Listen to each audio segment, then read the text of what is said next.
You ask Tiger to calculate. This deals with finding the midpoint between 2 points.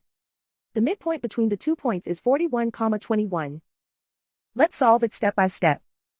Plot the 2 points and calculate the midpoint using the formula. The coordinates of point 1 are, x1 equals -2, y1 equals -2. The coordinates of point 2 are, x2 equals 84, y2 equals 44. PM represents the midpoint of the 2 points.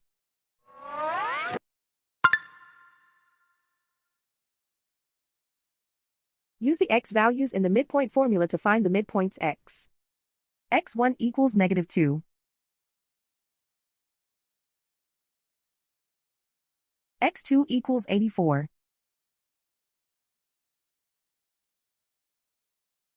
Simplify the arithmetic.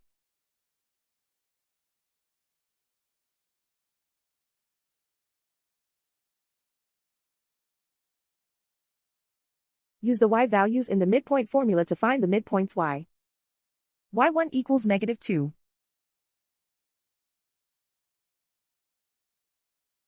y2 equals 44.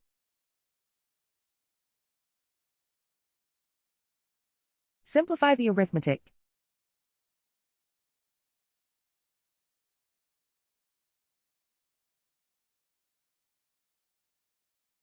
And so, the midpoint is 41,21.